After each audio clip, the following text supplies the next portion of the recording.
Hello ladies and gentleman, मैं प्रथमेश वेलिंग किताबशाला में आपका स्वागत करता हूं। किताबशाला एक ऐसी सीरीज है जिसे हमने आप जैसे टैलेंटेड और एम्बिशियस लोगों के लिए खास बनाई है। अगर आपको किताबें पढ़ना मुश्किल लगता है या आप किताबों की साइज देखकर डर जाते हो या फिर बोर हो जाते हो तो बिल्कुल भी निश्चिंत रहिए, ये आप एकदम सही जगह पर आए हो। किताबशाला सीरीज आपके इन्हीं समस्याओं का समाधान है। आज के एपिसोड में हम बात करेंगे किताब फर्स्ट थिंग्स फर्स्ट के बारे में और जानेंगे 7 core life lessons under 7 minutes. यानी कि आपको ये एपिसोड सुनने के बाद इस किताब का पूरा सारांश मिल जाएगा। चलिए फिर प्रारंभ करते हैं आज का एपिसोड, लेकिन उसके पहले आप हमारे चैनल को सब्सक्राइब कीजिए और बेल आइकन प्रेस करना ना भूलें ताकि हमारे हर वीडियोस की अपडेट्स आप तक सबसे पहले पहुंच सके। एक्साइटेड? चलिए शुरू करते हैं। ऑथर स्टीफन कोवी के द्वारा लिखी गई ये किताब first thing first time management और प्रायोरिटी जैसे टॉपिक से डील करती है। ये किताब हमें एक स्ट्रक्चर बनाने पे अपने हर काम को सही ढंग से ऑर्गेनाइज करना और प्राथमिकता चुनने के टिप्स देती है। इस किताब का सेंट्रल मैसेज इस बात में छुपा है कि हम हर काम को अपने वैल्यूज के साथ रखें और किस तरीके से उन्हें आगे बढ़ना चाहिए, उसकी इमरजेंसी के हिसाब से करना चाहिए। स्टीफन को भी एक ऐसे टूल हमारे साथ शेयर करते हैं जिसे हमें अपने कामों को अर्जेंसी और इम्पोर्टेंस के बारे में हम बांट सकते हैं। इस टूल का नाम है time management matrix, also known as Eisenhower matrix. ये बुक हमें एनकरेज करती है कि हम उन मैटर्स पर कंसंट्रेट करें जो वाकई में मायने रखते हैं और अभी मायने रखते हैं। तो ओवरऑल ये बुक हमें पर्सनल और प्रोफेशनल एरिया में संतुलन और संपूर्णता पाने की ओर ले जाती है। आइए हम भी चलते हैं और जानते हैं कि इस किताब के 7 महत्वपूर्ण लेसन्स क्या है। Lesson number 1, which is quadrant 2 living.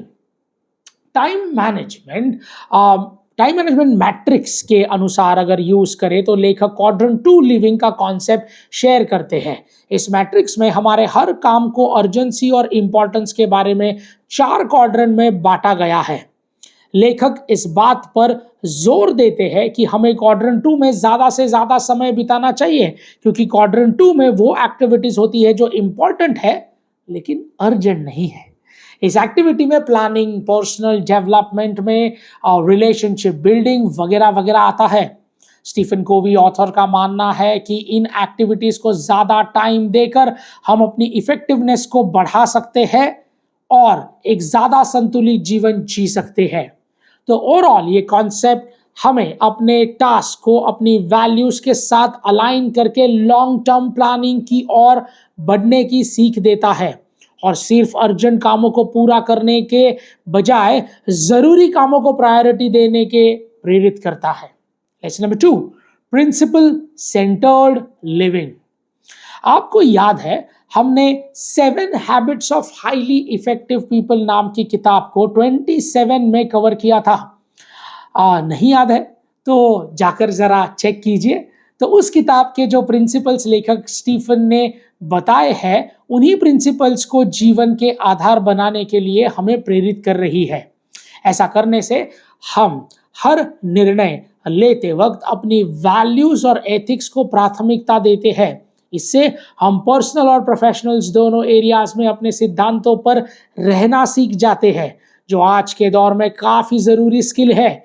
तो जरूरी नहीं है कि हम दूसरों की बातों में आकर अपने प्रिंसिपल्स को बदल दें। हमें अपना विश्वास रखना चाहिए और उस ओर बढ़ना चाहिए। Lesson number 3, roles and goals. तो इस पॉइंट के जरिए लेखक हमें एनकरेज करते हैं कि हम अपनी लाइफ के अलग अलग रोल्स को पहचानें, उसे उसका महत्व समझाए, जिससे एक पेरेंट, स्पाउस, सन, डॉटर, प्रोफेशनल सभी रोल्स को पहचाने और सभी के लिए गोल सेट करें। ऐसा करने से आप अपने पर्सनल और प्रोफेशनल जीवन में एक बेहतर संतुलन बना पाएंगे। इसका मतलब सिर्फ ये नहीं है कि आप अपनी अलग अलग जिम्मेदारियों को समझें, बल्कि इसका मतलब ये है कि हर उस जिम्मेदारी या रोल को बखूबी निभाएं। ऐसा नंबर 4, द अर्जेंसी एडिक्शन। हम अक्सर अर्जेंट और इंपॉर्टेंट के बीच में अर्जेंट को ही चुनते हैं। ह्यूमन साइकोलॉजी, क्योंकि हमें लगता है कि वो काम नहीं करेंगे तो कुछ गलत हो जाएगा या फिर उसका प्रेशर बढ़ता जाएगा और इसके कारण जो इंपॉर्टेंट काम है वो अक्सर साइड में रह जाते हैं। ऑथर स्टीफन कॉवी कहते हैं कि अपना फोकस क्वाड्रेंट 2 की एक्टिविटी में शिफ्ट करें, मतलब वो काम करें जो जरूरी है लेकिन अर्जेंट नहीं है। इससे आप अर्जेंसी के एडिक्शन से छूट जाएंगे और एक बैलेंस लाइफ जी पाएंगे। अगर याद नहीं आ रहा तो लेसन 1 एक बार फिर से रिवाइंड करके सुन लीजिएगा। Lesson number 5, time quadrant management. Time quadrant management में लेखक सही ढंग से टाइम मैनेज करने के टूल को अलग अलग क्वाड्रेंट्स के जरिए बताते हैं। वो कामों को अर्जेंसी और इंपॉर्टेंस के बेसिस पर अलग अलग करने के लिए कहते हैं। एक अलग कॉन्सेप्ट जो लेखक ने बताया है वो है बिग रॉक।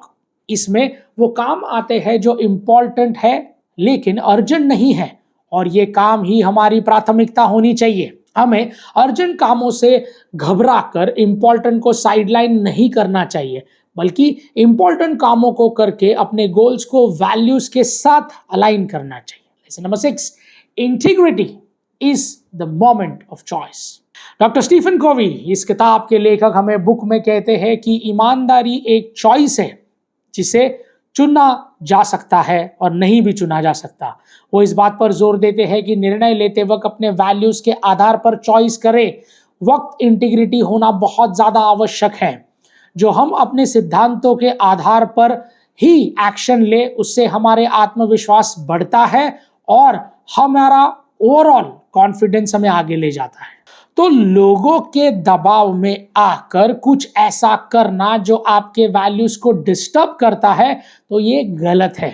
हमें हमारे अपने वैल्यूज को माइंड में रखकर कोई भी एक्शन लेना जरूरी है। Lesson number 7, the renewal and well being. हर किसी को ना एक समय पर खुद के रिन्यूअल करने की बहुत ज्यादा जरूरी होती है, क्योंकि हर एक इमोशनली, फिजिकली, मेंटली परेशान हो जाता है। एक रिन्यूअल के बाद उसका बूस्ट बहुत ज्यादा काम में आता है। तो रिन्यूअल के लिए लेखक अपवर्ड स्पाइरल का कॉन्सेप्ट शेयर करते हैं, जिससे आपका प्रभाव और आपकी खुशी दोनों बढ़ जाते हैं। अपने काम से फ्री होने के बाद हर किसी को थोड़ा टाइम सेल्फ केयर में बिताना, रिविजनेट करने के लिए बहुत ज्यादा जरूरी है, जिससे हम हर बार परफॉर्मेंस देते हैं अपने काम को भी और अपने जीवन में भी। इससे आप चुनौतियों से डटकर लड़ पाते हैं, आपका तनाव कम होता है और आप जिंदगी को एक खुले और सकारात्मक नजरिए से देख पाते हैं। स्टीफन कोवी का मानना है कि आपकी प्रोडक्टिविटी भी इसी बात पर निर्भर करती है कि आपकी वेल बीइंग कितनी अच्छी है। तो बस एक संतुलित जीवन के लिए जरूरी है कि हम हमेशा खुशहाल रहे और अपने काम के साथ अपनी दूसरी खुशियों को भी संभालना सीख जाए। और इसी के साथ हमारे 7 लेसन यहाँ पर समाप्त होते हैं from the book first things first. ये बुक टाइम मैनेजमेंट के रिलीम में काफी अच्छी टेक है जो हमें एफिशिएंट नहीं इफेक्टिव बनाने के लिए प्रेरित करती है। इस बुक को पढ़ने के बाद हम जीवन की प्राथमिकता का महत्व सीख जाते हैं और अपनी वैल्यूज के साथ रहकर एक उद्देश्यपूर्ण जीवन बिता पाते हैं। सो लेडीज एंड जेंटलमैन, इस किताब को एक ज्ञान का खजाना समझना बिल्कुल सही है, लेकिन आपके दिमाग को सिर्फ इंफॉर्मेशन से भर देना हमारा मकसद बिल्कुल भी नहीं, बल्कि हम बस एक माध्यम है जो किताबशाला के जरिए दुनिया का सर्वश्रेष्ठ ज्ञान आप तक सिंपल और आसान भाषा में पहुंचाने की कोशिश कर रहे हैं। तो इस ज्ञान को सिर्फ ज्ञान ना रहने दे, इसे अपने रोजमर्रा के जीवन में इस्तेमाल करें और अपनी जिंदगी को नई ऊंचाइयों तक ले जाए। किताबशाला के अगले एपिसोड में फिर मुलाकात होगी, जहां हम बात करेंगे द पावर ऑफ इंटेंशंस की, जो हमें अपने इरादों को मजबूत करके अपनी हकीकत में बदलाव करने की सीख देगी। Ladies and gentlemen, this is Prathamesh Welling signing off until we meet next. Thank you.